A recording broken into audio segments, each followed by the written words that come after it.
Hello, everybody. Welcome to another installment of Dells Ducks Weekly here from Popular Waterman Ice Arena. The Dells Ducks coming off of a very large weekend, picking up 6 points, leaving none behind.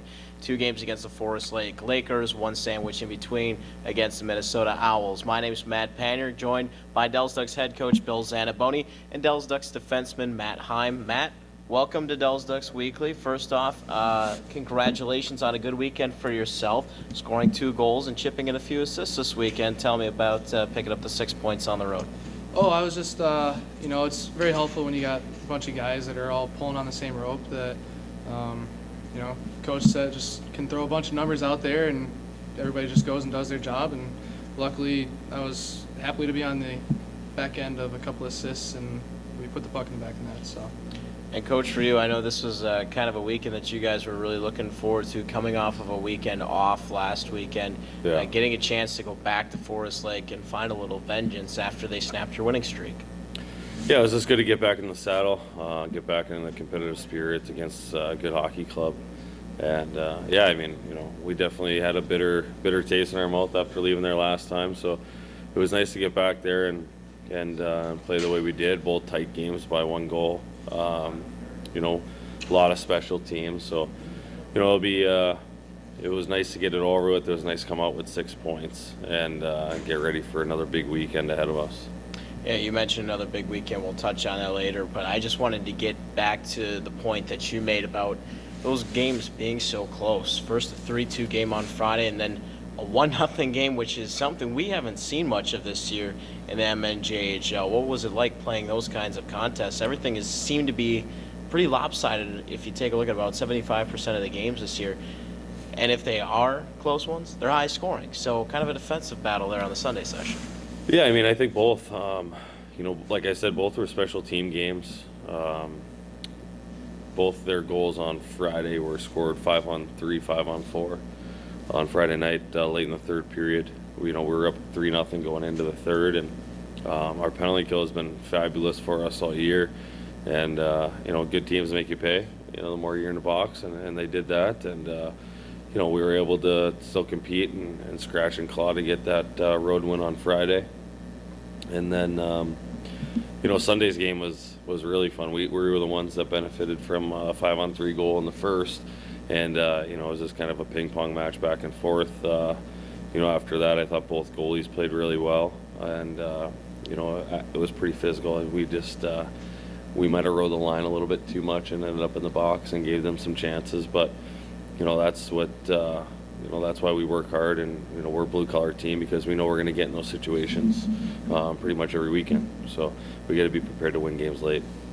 And Matt, for you, taking a look at some of the stats on these contests, the Dells Ducks all season long just don't seem to be giving up shots to the goaltenders. Sandro Ashwin now has 4 shutouts. Only had to stop 11 shots yesterday. What were you guys doing to make sure that puck wasn't getting through to him? Definitely trying to, as Coach tells us, to get them low and really grind them out. And every time that they got out of their blue line, they were trying to dump it in because they were all dead. So that helps a lot. Gets a lot of pressure off of him to where we're stopping them at the blue line and they aren't getting shots in. Other than that, lots of guys. Christian Vela pops up to mind, sacrificing their body to block a lot of shots.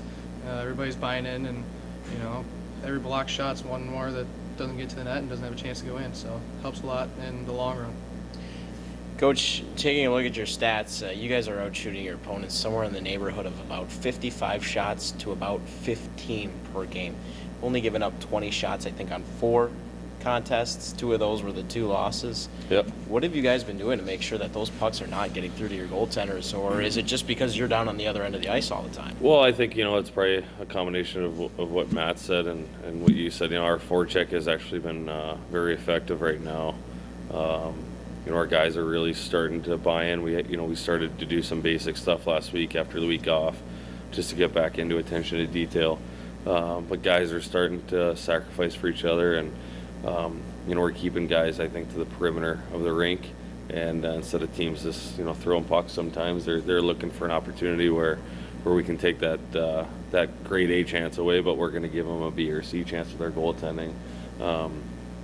But I think right now our transition game is flowing pretty well, and it's it's still early, so teams are still looking to click together, and we are a veteran team, so I contribute that to the guys in the locker room and their mentality.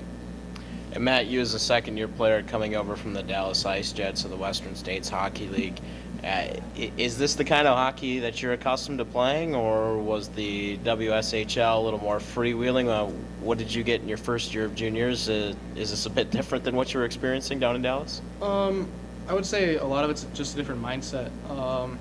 Down there in Dallas, it was lots of guys were trying to get just skilled guys to where they could wheel around, but junior hockey's also, hockey in general is a physical game, so it's a big element, and something that you always have to be used to ever since you learn to hit. Coaches want hits. It is a big part of the game, and it's pretty similar, but at the same time, every league and every different area of the rink's got a different approach to the game, and every coach. You come in here this year as just one of 5 defensemen to start the year. That translate to lots of ice time, power play time. You guys pick up Sean Teskey this week, a local product. He makes it up to 6 roster defensemen now for you guys. Matt, for you, did you expect this much ice time, power play time, all this stuff coming in here, or is it kind of an added bonus for you? It's definitely an added bonus. I mean, for me personally, it's wherever I fall in the lineup is where I'm going to be. It's coach's decision. I'm just happy to help the team any way I can. Playing on the power play as much as a few of us do, it's makes the game a lot more fun, of course, and it's nice added pressure. At the same time, it also comes with a big responsibility that you need to produce. But as from where I've come, it's always in Detroit. You got tons of guys to choose from, so I'm just happy to be on the team. And Coach, for you, we've talked a lot about the defensemen all year, and it was kind of like this last year too, but it never really seemed to be an issue because you were able to move some players back. Haven't really had to put anybody back on D too much, or at least consistently like we saw with Dane Moore last year, where he just straight up converted from center back to defenseman. What have you been doing to kind of corral things back there with your 5 defensemen? Obviously, it helps to add the 6th in Teskey, but what's it been like for you just kind of working with the defensemen that you've had at your disposal so far? Well, I think the biggest thing is we have a lot of experience back there, and they're a pretty mature group where they can kind of run themselves, and they understand what I'm looking for and the identity that we want back in our D zone, and what we expect moving up as we enter the neutral zone and the offensive zone. So so far so good. I think right now when we have 6 healthy defensemen, we're going to be in good shape.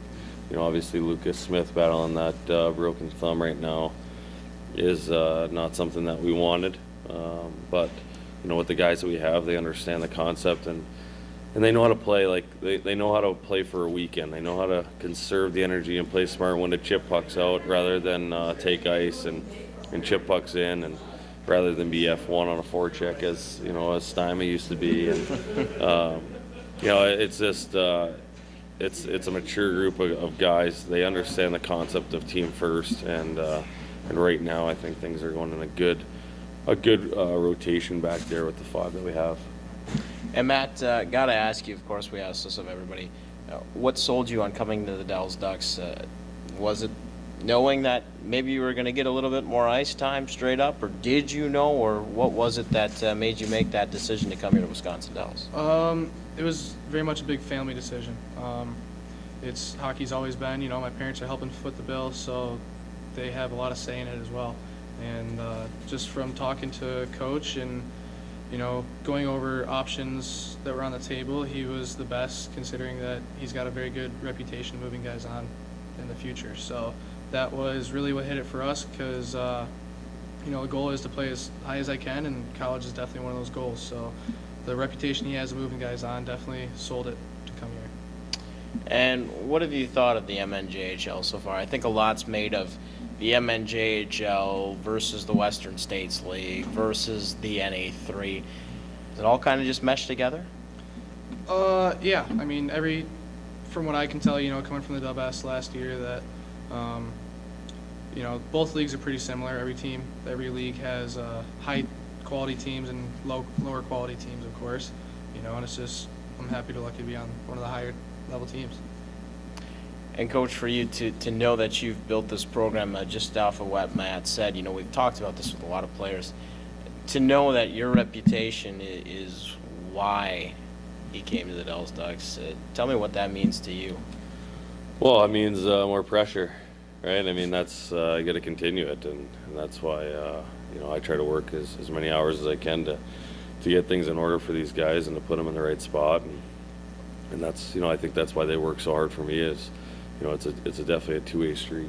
But no, I mean it means a ton to myself, and I know to our whole organization that guys feel that this is a great educational stepping stone for them in their life as a whole. Plus, putting in with a pretty good hockey environment. So it means a lot, and hopefully we just continue to grow as a group, and every year we get better and better.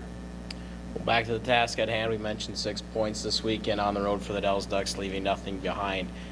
This weekend, another good test. Yeah. You up against a Steele County team that you haven't faced yet. You get 2 against them. Not like we said last week with 2 Rochester, 1 Steele County. We were wrong. It's the other way around.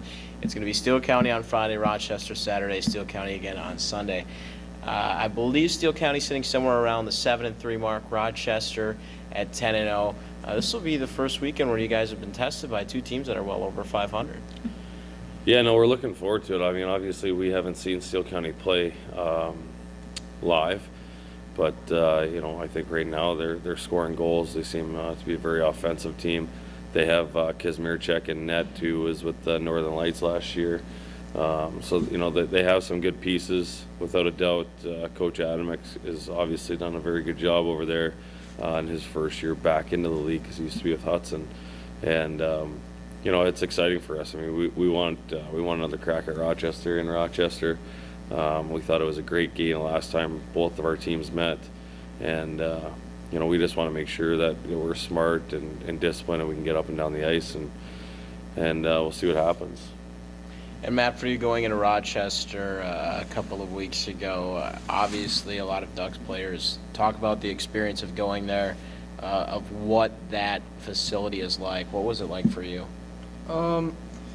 It's almost a little surreal. It feels like you're playing in, almost college is what it feels like. It's so loud, and there's so much energy that you really have to feed off it if you want to survive there. And I feel like our team responded very well, and it was probably the most fun game to play in, for sure.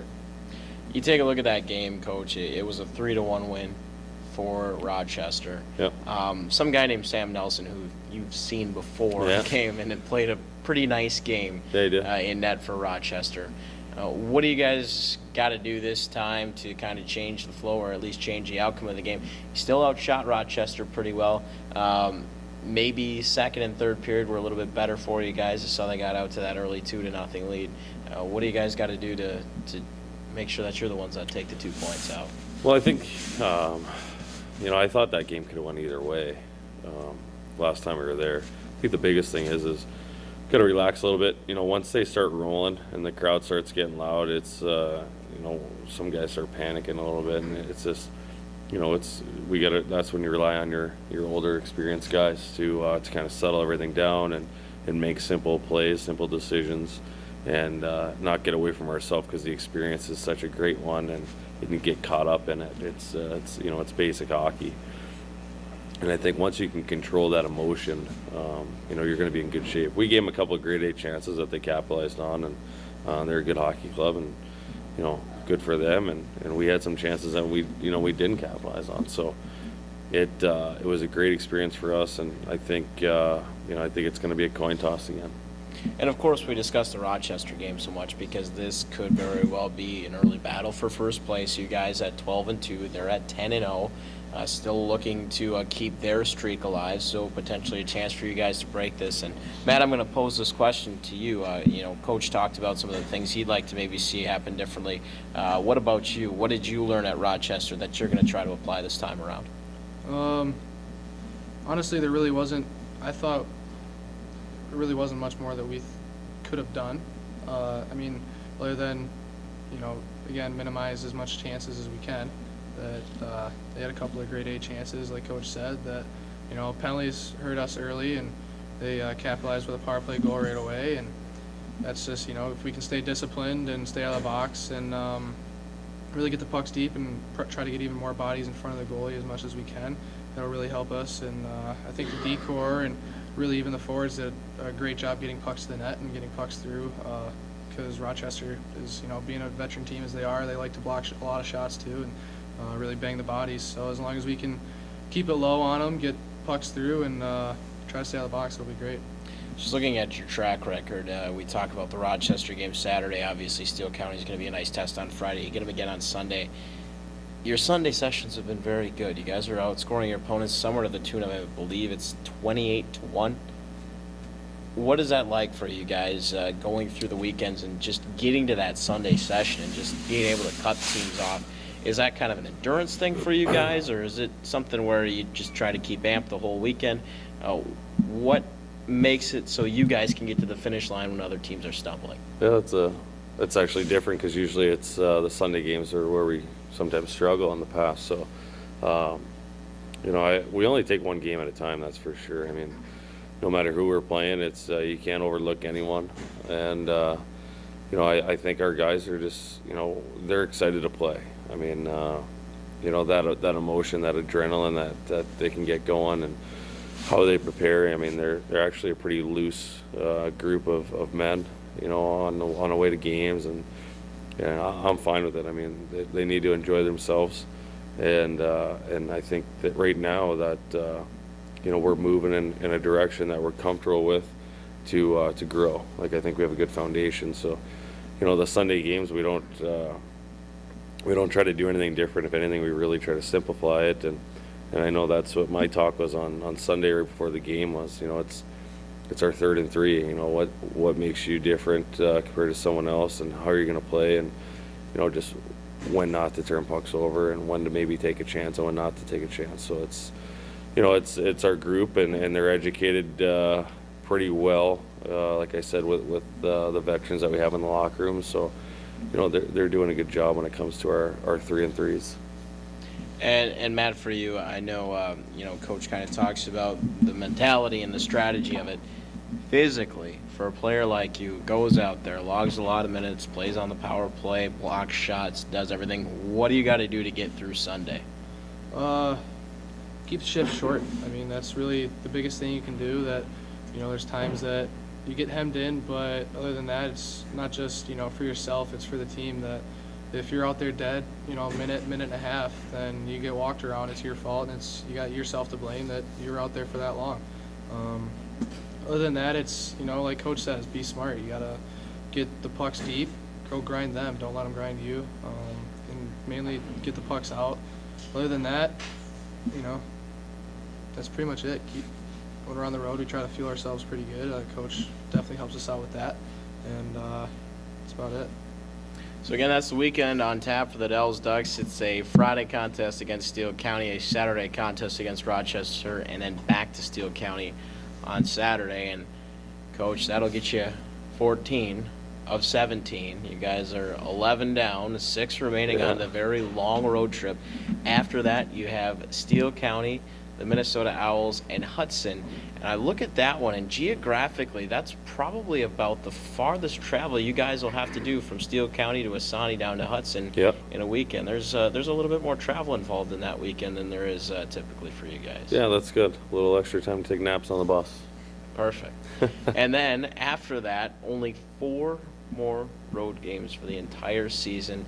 2 against Maple Grove, 1 on the road against Rochester, and then I believe it is 1 more against Hudson. That would get you guys all set up, and then everybody else is at home. Cruise from there, right? Well, I mean, I wouldn't say it's cruise, but it's you get a little, you get into your system and you get into your routine, and it'd definitely be nice. But the time on the road, I think, has been great. It's been a lot of fun for our guys. And Matt, how have you felt about so many road games so early in the season? I personally love it. I love being on the road, especially early. I definitely think it gets the team bonded very well. Lots of nights in the hotels. You're on the bus with 24 brothers all weekend, that surrounded by them, and you get to know everybody to the best you possibly could. So it's definitely helps the team, I believe, and it's hopefully going to help us a lot in the long run. Well, we'll find out because you guys have been rolling pretty well through that road trip so far, sitting at 9-2. Not too shabby at all. Yeah. All right, folks, that'll do it for another installment of Dells Ducks Weekly here on YouTube. Thanks for joining us. By the way, you can find out more about the MNJHL, mnjhl.com, dellsduckshockey.net, correct? Not .com, .net is where you're going to want to go to find out more about the Dells Ducks. My name's Matt Panure, Coach Bill Zaniboni, Matt Heim. Thank you guys for joining me, and we'll see you guys again next week, maybe with 6 more points in the pocket. Yeah, well, I'd love to see that. We'll find out. Thanks, everyone. See you next time.